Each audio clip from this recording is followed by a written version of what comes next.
That is beautiful. It's quite a surprise. It's incredible. That gold ceiling with stars all over it. I'm in Fitzrovia Chapel, just off the busy Oxford Street in central London.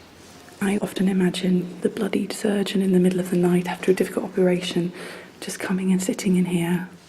It's all that remains of the old Middlesex Hospital. Someone took a photo during the building works where they had brought down every building around, and you can see the chapel on stilts in the middle of this muddy wasteland in central London, and it's quite eerie. This is Faye, who runs the chapel now. She's the custodian of the memories buried beneath the office blocks, apartments, shops and restaurants that encircle us. The Middlesex Hospital was a medical powerhouse within London. If you look through the records and you see some of the people who were treated here, Churchill was treated here, it was regularly visited by members of the royal family. The now demolished wards once teemed with patients, doctors and nurses who'd seek respite in the chapel. And one of those was Bridget, the nurse at the centre of our ghost story.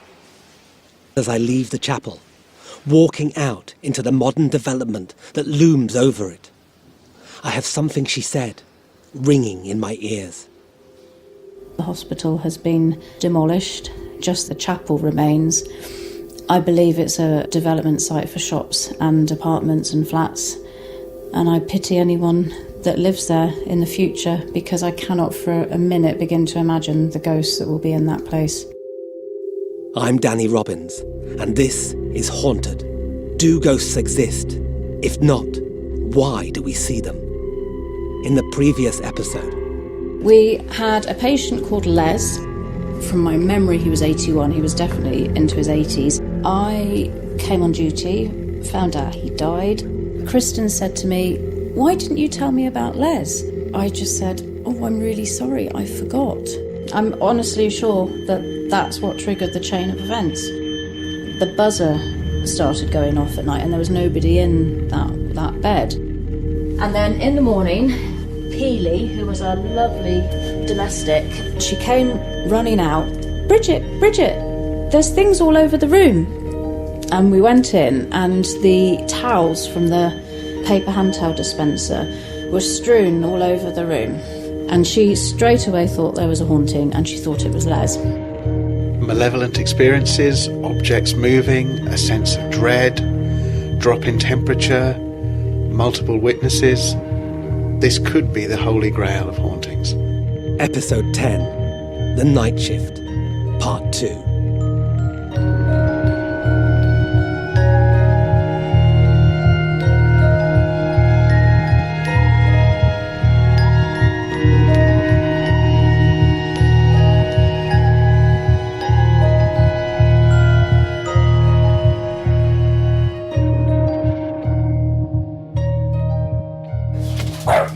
Get down. Sorry. That's okay. What's he called?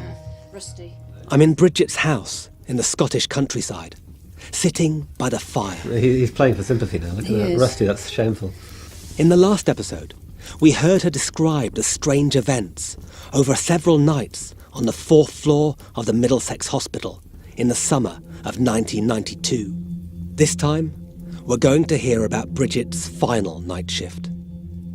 At the end of an odd week, she and her fellow nurses were uneasy. It was a very unsettled night. So there was myself, Denise, another staff nurse, and a staff nurse called Lisa. So we were all on duty. The previous nights had been marred by loud noises, clattering and banging, that seemed to come from the empty side room Les had died in. And tonight, The same thing happened. Empty room, banging and clattering all night long. Are we talking hours of this? Yeah. The first part of the night, we went to check, and then we just got too scared. And when you went to check, what happened? Nothing. Okay. There was nothing there. Bridget and her colleagues huddled together by the nurses' station, reluctant to make their rounds alone. We were going in in fact, we probably went in threes because one person wouldn't have wanted to be left by themselves. So doing our breathing rounds, we were having to go together. and going to the loo, instead of going to a loo that would have been reserved for the staff, you'd have gone to the patient's loo just because it was right at the ward. That's how scary it got. So all those ghost stories you'd been enjoying sharing, Yeah. they got real. Absolutely.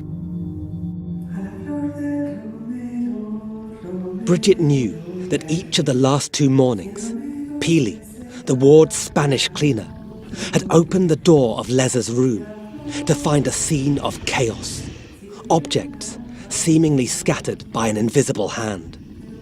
And she dreaded what they might find in there tomorrow. But, as it turns out, she didn't have to wait. We heard the loudest bang clatter that we'd had to date. It was enough that we all just jumped up and stood up, and I don't know where we thought we'd be able to go, but we crouched. We were stood like squashed together by the telemetry machine. So you were hiding behind the heart monitor machine? Yeah, we were kind of... Lisa, who was a tall girl, her and I were standing right at the edge, but we were literally clutching each other, and Denise was in front of us, and we were beginning to cower. Can you remember what you were saying to each other? At first it was, "Can you hear that? Did you hear that?" And we were looking down the length of the nurses' station, and we got scared at that point. So up until then it was like, God, this is a bit freaky. We're a bit scared when we're doing our rounds. This genuinely got very scary because we felt like something was going to happen and we didn't know what it was. We were looking in the same direction, and at eye level height, this ball of light came out from the direction of Les's room. It was huge. It was like the size of a great big ginormous watermelon. It was a yellowy goldeny colour. It travelled out from that direction, and it was slow. It was slow enough that we were going, can you see that? We were trying to speak, but dry mouth because you were scared. We didn't know what we were seeing, but we were literally like, can you see that? Can you see that? Yes. Am I the only one that's seen this? No, I'm not, because Denise has seen it and Lisa's seen it, and we're clutching each other. So this light just slowly, I remember how slow it was, and that's why I know it wasn't just a blink of an eye thing. It just travelled across the width of the ward, and then it went out through the wall, just disappeared. How did you feel? Oh my God, I was so scared, absolutely so scared, because I knew it was because they were seeing it as well. If I had to pick one thing that made me get on that plane to Scotland to meet Bridget, it's this. All of the many strange things I've encountered on this series were experienced by only one person at a time. But here were 3 nurses, pragmatic professionals trained to have scientific, rational minds, all seeing the same thing. But what was it? Was it a ghost? I think it was. And I don't know how to make sense of it because I'm an atheist. I believe when you die, you die. So I can't explain it. And that's quite troubling in itself. It makes you question your belief systems and the fact that there were so many events that all happened in relation to that room in that period of time, like the paper towels and the dividers from the folder, the buzzers. That's what makes me believe it was a ghost. Would you like someone to offer you an explanation for this? Yeah, I'd be very open to hearing it, absolutely. After the break, we'll hear from parapsychologist Kieran O'Keefe. And after the light comes darkness. We didn't have the room open for long because she felt it, she saw it. She shut the door and she said, nobody else is going in here.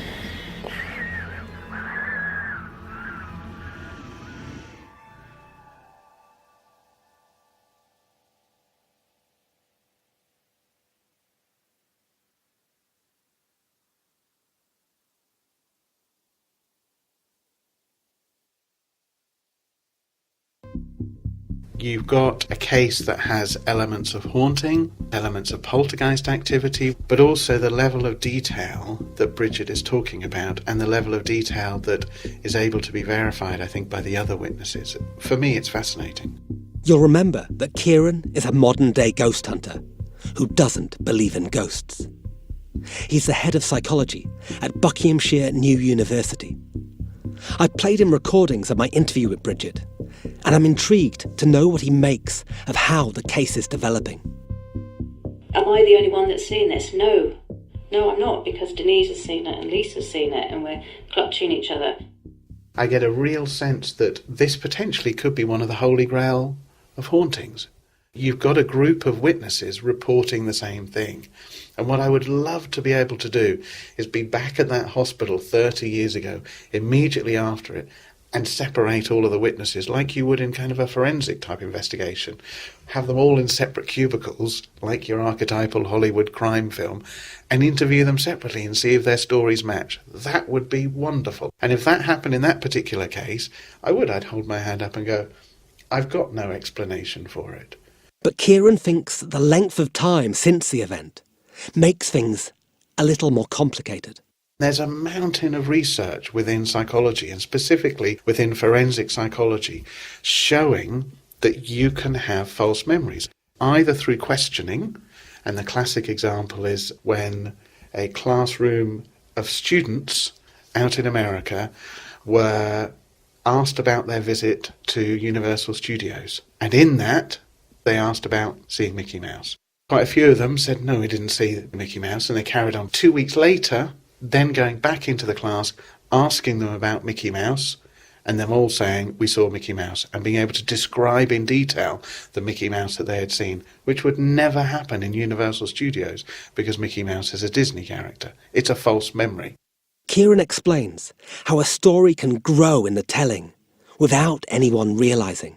Looking back 30 years, one person potentially seeing the light, and then saying, did you see the light, to the other ones, and then going, I didn't quite see it, or something out the corner of my eye, and they may have seen a flash, but as that story is told, and as it's told to other people, as it's told to sceptics, which was when it becomes more detail, potentially more exaggerated, albeit unconsciously, all of those kind of building on that original story, 30 years later, as it's built up, they have then gone, yes, it was a ball of light. Kieran makes a valid point. False memory has been cited as a factor in other ghost experiences and UFO sightings. But I'm not sure the nurse's story had time to grow in the telling, because as soon as they saw the ball of light, they leapt into startled action. Bridget picked up the phone. We rang the night sister. What we thought the night sister could do, I don't know, but we rang the night sister. Is she the boss then? Yeah, she would have been the boss of the whole hospital at that point. And she told us not to go in the room, to wait till she got up there, and she came up very quickly. What did you say on the phone though when you were calling her? There's a ghost. There's been stuff going on in the side room. Really? Yeah. So what did she say to that? She would have been aware of the buzzers that would have gone off, and whether or not she'd been told about the paper towels and the dividers, I don't know. So she told us not to go in there and to wait for her. But did you worry on a professional level that here you are, a nurse calling up your boss and saying, I've just seen a ghost? No. We knew we couldn't go into that room, it was too scary, and so therefore that was an issue in itself. There was no concerns at all that we would be reprimanded or she'd tell us to pull ourselves together. The night sister arrived minutes later. I picture the scene as she leads them across the dark ward towards Les's room, getting nearer to the closed door, the banging that emanates from within, closer, closer, until finally the sister acts for all of them, reaching out a hand, taking the handle and turning. And she opened it, we were behind her, and then this is where it just sounds ridiculous, but I promise you it's what we experienced. The floor was like it was on a different level. There was a swirly mist, very, very fine mist, but swirling there on the floor, and it was freezing. It was absolutely freezing in there, and it was a horrible sensation, and it was one that you just didn't want to be in. And we stepped back, she shut the door, and she said, we're not to go back in there. What was the feeling of the room? Evil. It felt like, you need to go out from here. There was nothing about it that was comforting or made you feel like at peace or, this is Les just trying to make contact. It was you shouldn't be here, get out of here. It was horrible. If this was Les, why was he doing it? There's that possibility that I said I forgot him, and he was reminding me that he was very much somebody that had been alive, and that I maybe shouldn't have used that turn of phrase. It could have been because he had such an unsettled time before he died and wasn't ready to go where he finally went. But it will always prey on my mind that I said that I'd forgotten him. Like a scene fresh from a horror film. I take it back to Kieran. This case has felt like the two of us are playing chess. Each explanation he offers, I counter with an ever more fantastical event. Now, I give him the icy, mist-filled room with its atmosphere of brooding menace, and he gives me infrasound. So low frequency sound, below 20 hertz, has that ability to affect our body physiologically, and in the right context can give us the impression that it's down to a haunting. And it can be simple things like there's a sense of presence, but also can create almost like a fight and flight response and result in an immediate drop in body temperature. But also particular levels of infrasound, when you get down below, say, 10 hertz, can give you a dizzy feeling, almost as though the floor's kind of about to give way, like you're standing on it and you just feel like, I'm slightly off kilter here. And in addition, infrasound at particular levels and for particular duration and decibel level can cause smearing. So it can cause smearing of the eyeball, where in some people it can manifest a shadow, but in other, the smearing can give you that sense that I'm seeing almost interference on the eye. There's something there, it's like mist. In an environment where it is perfectly possible that you have lots of man-made machinery, infrasound would be a possible explanation. Infrasound is quite reliable in terms of affecting people's physiology, where you've got a group of people and it can affect them together. But bear in mind it's contextual. So infrasound could be around us. You can have infrasound played by church organs in cathedrals, for example. And if you experience the infrasound, you put that down to a sense of profundity, the presence of something ethereal, the presence of God. In a haunted environment, the effect that infrasound has on you could be down to the presence of the spirit. Kieran's eyes glitter, the detective trying to close the case. And what he says next stops me in my tracks. Coming up, have we solved the mystery?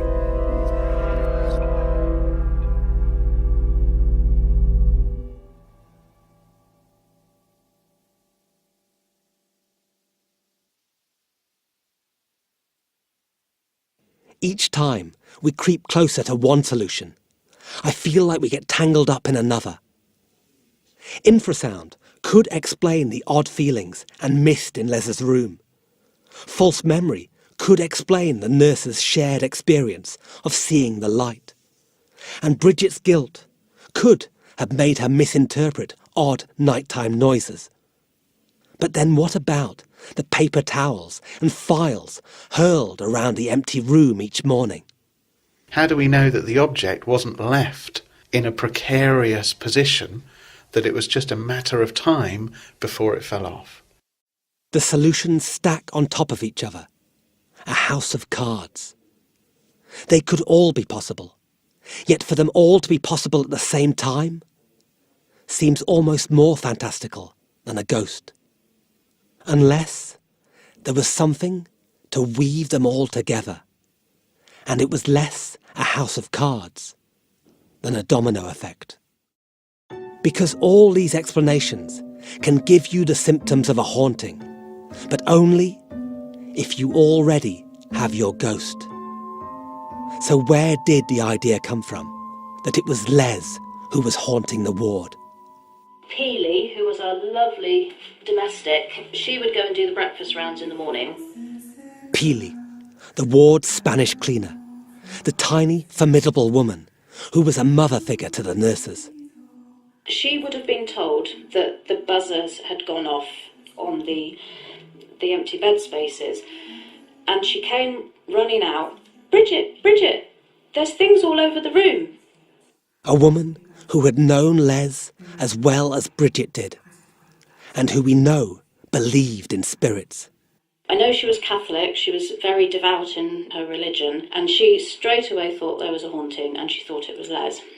One person we've overlooked here is the cleaner. A cleaner who has a strong belief in this idea of ghosts and spirits coming back to haunt. And the cleaner who is ultimately the person that discovers some of these objects having been moved. Now, who's to say that this cleaner isn't deliberately causing these objects to move, trying to get others to believe in what she believes in? Hold on, so why would she do this? She might genuinely believe that there's a spirit associated with that particular room. If she comes out of that room and says, I think there's a spirit there, I think it might be Les, or I just think there's spirits there, and the reaction that she gets from people is, no, I don't believe you, why couldn't she create one single phenomena that's more tangible and that's more physical to then get people on her side? So she's rectifying it and resolving it in her mind, saying it doesn't matter that I'm faking a single incident, because I know, I believe in my heart of hearts, there's a spirit here. She's the character who moves unnoticed through this story. She's not only unnoticed in that she moves around the hospital and she is discovering these objects, she is also the unnoticed person that will go up to a group of nurses or the receptionist and have quite an innocent conversation. How are you today? Yeah, I'm fine, absolutely fine. I was cleaning down in Ward A last night. It was a bit spooky. Don't like that area. That's it. Conversation goes. But that's a seed of information. That's the suggestion element that's planted in that receptionist. Who knows what happens to that conversation? Whether the receptionist turns to somebody else in the reception or turns to a nurse that comes and goes, oh, what do you think of Ward A? Oh, it's fine. Oh, because I was speaking to so-and-so and she said it's a bit creepy. And then that goes over there and it goes to another conversation, another person. So, yeah, perhaps she is the overlooked, guilty partner in all of this. I feel like we're now potentially maligning somebody 30 years later. We're accusing someone of possibly faking a poltergeist incident. Is there an alternative argument that she accidentally knocked papers on the floor and either justified this using a ghost, or other people leapt on this, what they'd seen, and said it must be a ghost? She may have accidentally done it and not realised that she did it and attribute it to spirit. She may have accidentally done it and realised the gravity of what she's done. These could have been, well, I think that they were papers associated with the patient, or they were medical records of some sort. Having knocked them onto the floor, they're now out of order. The gravity of that for her is, I've got to let somebody know about this, but I don't want to be blamed for it. So I'm going to blame it on the spirit, and you know what? The bonus there is that I get people on my side. Belief and fear have one thing in common. They are contagious. But there is always a but with this case. This is only a theory. If I've learned one thing making this series, it's that any ghost story is only as good as its teller. And as I look at Bridget, sitting across from me on the sofa by the fire, I see a rather remarkable woman, not easily spooked, utterly clear in the conviction of what she saw, and with several other people to back it up. You always know on a night shift, when you get to 4 or 5 o'clock in the morning, you get tired. And if your mind is going to play tricks on you at any point, it's usually at that time. But it wouldn't play the same tricks on different people at that same time. The door to Les's room remained shut the rest of that night and the next. It would have been 2 days later, 3 days maybe. It was a Sunday. The room was exorcised by the Roman Catholic priest, the chaplain for the hospital. And as far as I'm aware, nothing ever happened again. It's time for me to head back to London. Bridget walks me down the drive, and we spend a moment watching the winter sun set behind the mountains. There is somebody in my thoughts, because Peely the cleaner is not the only one who has had accusations thrown at them today. I think of Les, transformed into a malevolent spirit, but I picture him now as he was, a sick old man, dying in a hot room, wanting to live. It's a funny thing about ghosts, that they need death. Yeah. And death gets you after a while. I feel like I've spent a long time in the realms of death making this series. I'm sure you have. It does make you think about mortality, Yeah. your own death, Yeah. those close to you, the people you love. Mm-hmm. And I guess as a nurse, you feel that really keenly. Death is never very far away from any of my thoughts. It's something that you can't, I think, be exposed to for the amount of time that I have been, and never have very far from your thoughts. I've got one last question before I go. After this happened with Les, did you ever forget to tell somebody that a patient had died? I really don't think I did. If I did, perhaps not relay that information as quickly as maybe I should have done, at least I know I'd never have done it as untactfully again. That's something that I'll never forget. I'm going to have to go home now. I've got a long journey. I'm sad and reluctant to leave this beautiful spot, staring out of the mountains of Aberdeenshire. Thank you for telling me your story. That's all right. Thank you very much for coming up. I hope it's been a journey worth taking. I really appreciate you taking the time to listen. Perhaps Les does still haunt Bridget. They say you die twice. Once when you stop breathing, and the second time when people stop saying your name.